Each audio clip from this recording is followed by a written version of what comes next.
Itu kakinya ya.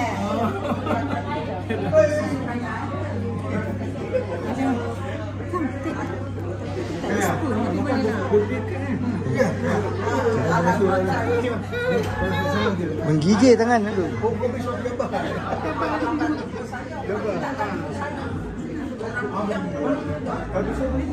InsyaAllah.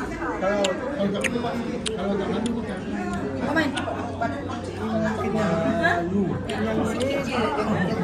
Alah sikit je. Okey apa? Semua takut Bejam. Pasal kek. Pasal kek. Benda yang tiam sama ni. Siapa yang benda? Antiam. Yang ke 17 tu. Ha? 17? 17. Ini 17. Kalau 17 anak dia apa tu? 17 tolak cuti MC public holiday. Nak mula-ulang ke tak? Ha.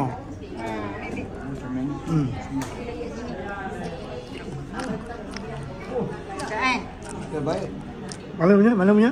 Mama Sap. Ha? Dia seluruh ni Mama Sap ni. Dia satu Malaysia je cover. Oh. Dia satu Malaysia dia ada hub dia. So just contact nanti cakap kat mana dia ni. Dia Dia ada hub dia. Senang lah macam tu lah. dah establish. Tak.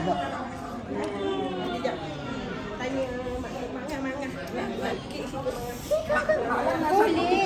Malang lah tu lah.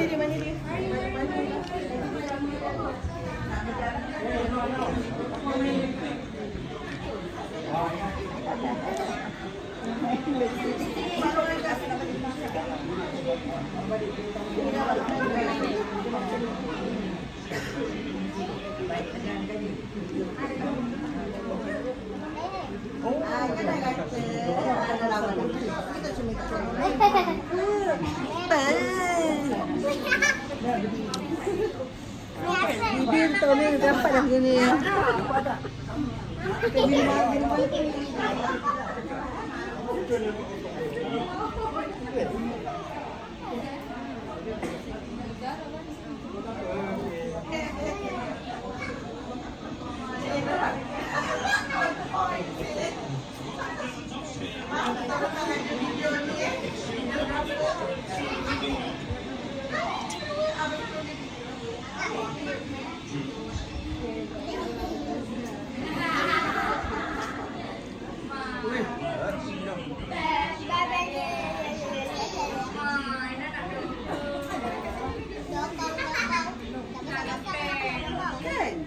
Dia cakap lah.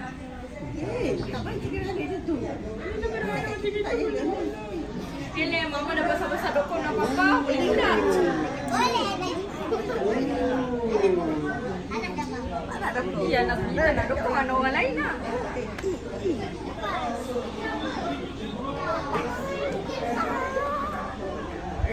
Biar patah hatiku, biarkanlah.